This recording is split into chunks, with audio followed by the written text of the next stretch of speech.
Amen. Amen. God-bless po po tayo. Amen. Before we start with our word of encouragement, let us pray. Lord, we thank you for the grace and protection that you bestowed upon us.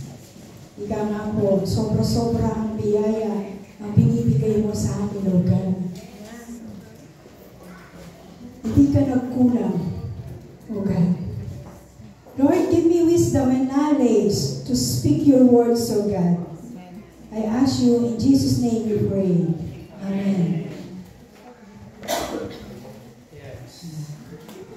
Yesterday, nung last week po, nabanggit ng brother natin, tinanong po niya tayo, hindi po ba? Ano nga po yung tanong ni Brother Aladdin? Ano po yung tanong niya? Nakalimutan na. Ano yung tanong ni Brother Aladdin? Mahal ba natin ang ating church? Amen! Tatanungin ko ulit kayo. Mahal po ba natin ang ating church? Amen! Of course, mahal natin yan. Lahat tayo. Wala tayo dito kung hindi natin mahal ang church. Yes. Every Sunday, inilalaan natin ang time natin para kay Lord. Isang araw lang. 7 days yun. Isa lang ang oras lang, hindi man araw. Sabi nga po, we love our church because we have all the opportunities. Nandito yung pagkakataon natin to praise Him. Nandito tayo to praise Him and to worship Him. To worship the Lord. Ito lang ang oras ng pag-praise natin and worship with Him. It is such a blessing. Ito po isang biyaya sa atin na maging miyembro tayo ng church na to. For us, na mag-asawa, is such a blessing na nagkaroon kami ng family dito sa church. Amen. I consider the church as my second family, the members of this church. And the church is our second home. Di ba? Amen. Yan po yung aking natin. It is such a blessing to be a part of the church that loves Jesus and He has as the heart to serve Him. Dito tayo, magsaserve tayo sa Kanya. Amen. How? Paano tayo magsaserve kay Jesus? Sa paanong paraan? Ayon nga po sa Colossians 3 verse 14. Colossians 3 verse 14. And over all these virtues, put on love, which binds them all together in perfect unity. So, kung walang love, hindi magkakaroon ng unity. Diba? Kung wala tayong love dito, hindi tayo pupunta dito sa church, hindi tayo mag-unify. One of the primary job of as a Christian, ang trabaho po natin is to maintain unity and promote peace. But how? Paano po tayo magkakaroon ng unity?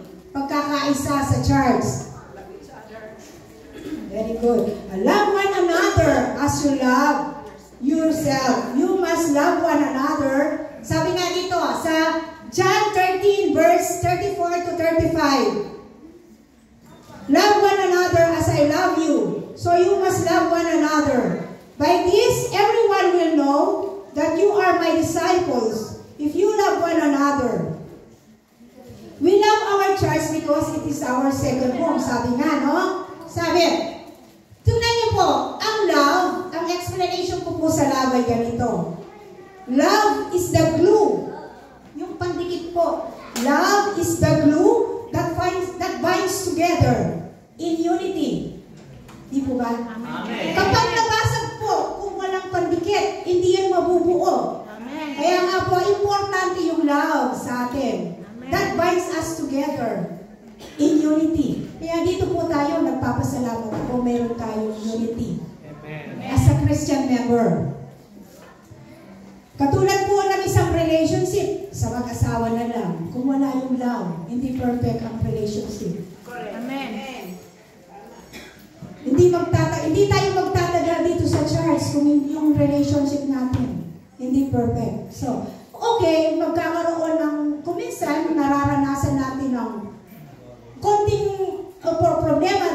church, but because we love our church, nasosoltin natin ang kuminsan mayroon tayong nararamdamang problema. When we pursue unity, the God of love and peace dwell us. Sabi niya, nag-glorify po tayo. Nabibless po tayo if we love our church. Amen. If we nabibless po tayo. Kasi ito lang ang kami mag-asawa nga, sabi ko, we are blessed to be a member of this church. Kayo rin din po, hindi po ba? Lahat tayo, blessed po tayo. As a member of this church. Kasi meron tayong time to praise, to worship God, to thank Him for everything. In return, yun lang po, mag-praise tayo, mag-worship tayo sa Kanya. Lahat ng mga binibigay niyang blessings, abundant blessings, nararanasan natin. As a Christian, paano mo ma-show? How to show your love sa church? Paano mo ito maipapakita kung ikaw ay isang tunay na Kristiyano? Number 1, I have here show up.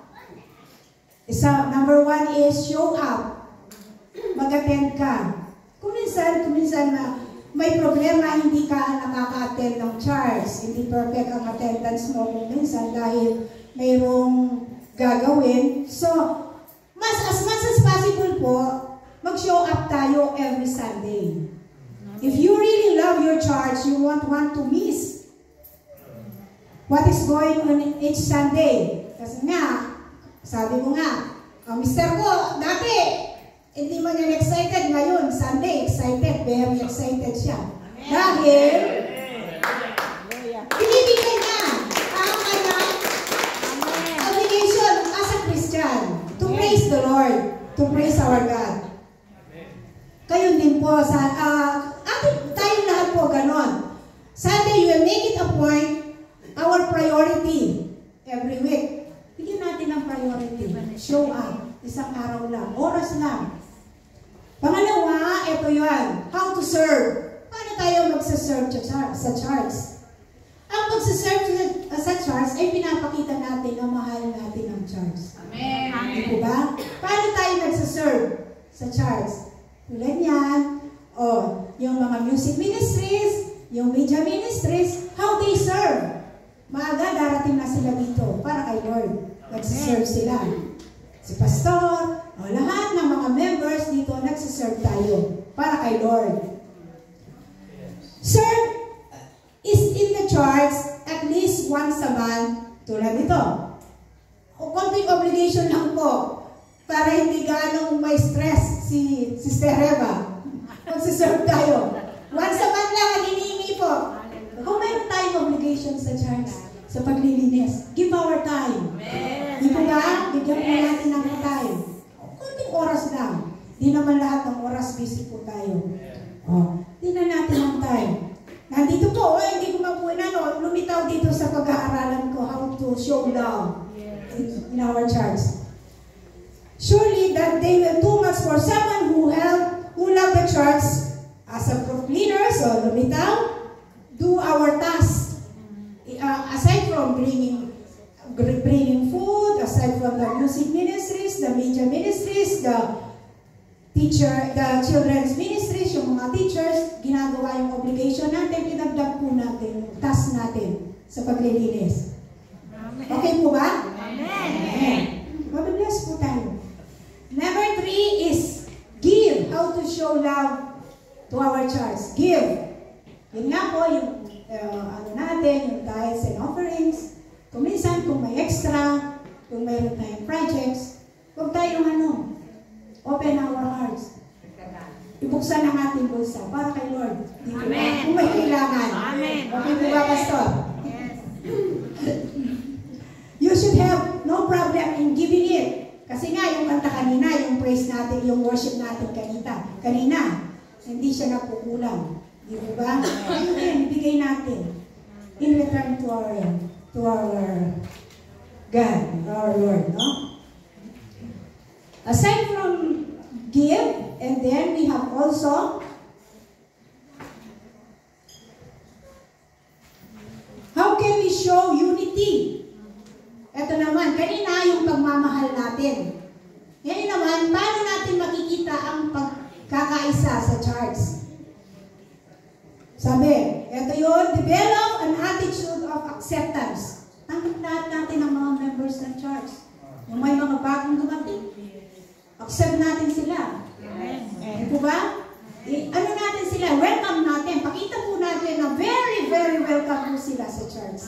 Para babalik po sila. Not only na, hanggang sa pabalik-balik sila, babalik po sila. As consider them a member of the church. Diba? Accept them.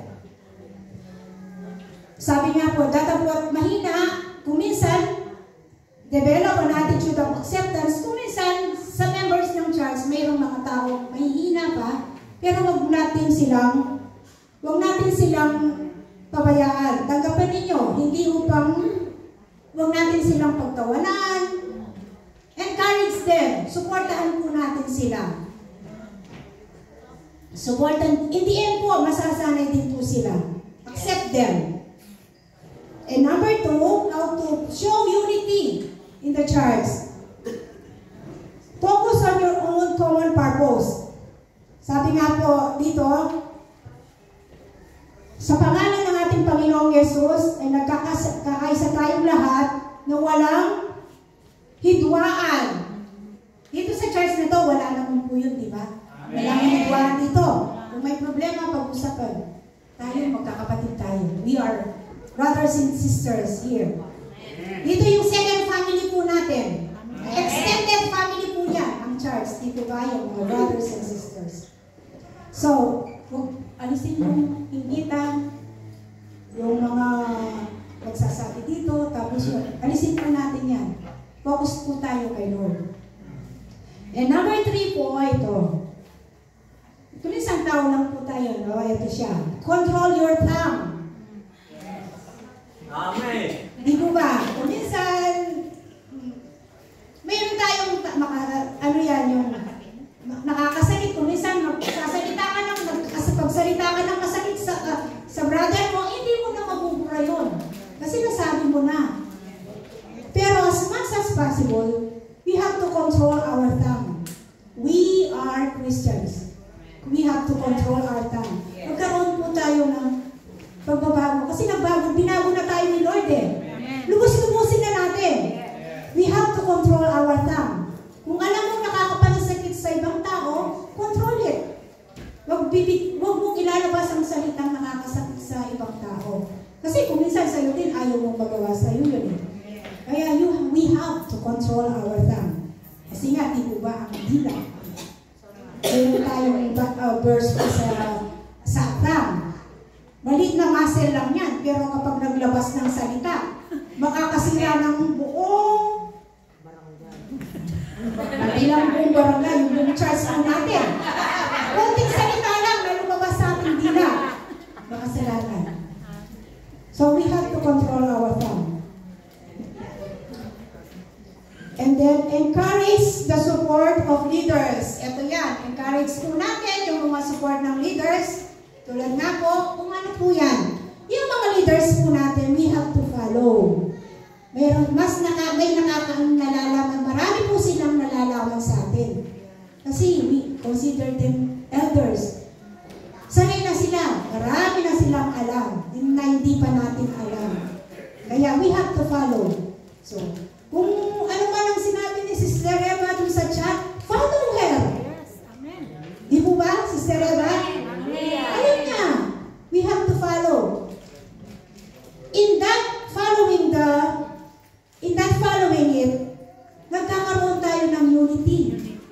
Pinapakita natin kasi sumusunod tayo sa church, hindi po? Kaya we have to follow. Pasako po tayo sa mga elders. Hindi po hindi po, mas marami po silang alam. Nauna po sila dito, sumusunod po tayo sa kanila. Number 5, practice God method of complete. Ito po yung kung magkasala ka, ang kapatid mo, puntahan mo siya. Halimbawa, kung may nasabi ka sa kanya, o kung may problema, puntahan mo siya. Visit. Ito po po, yung mga tungkol sa kanyang kamalian. Kung may nagawa siya, huwag mo siyang ipahiya.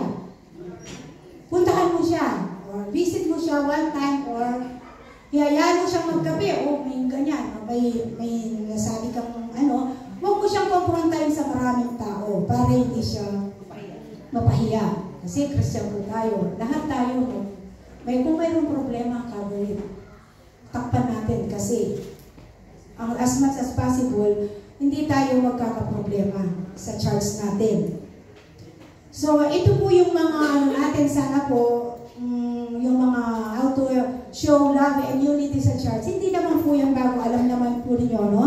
And then, our conclusion in this, love and unity in our church, sa 2 Corinthians 13, verse 11.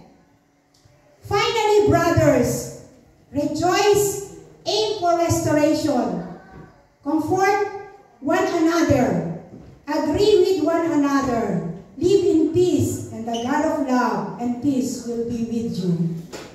Amen. Amen. To God be the glory.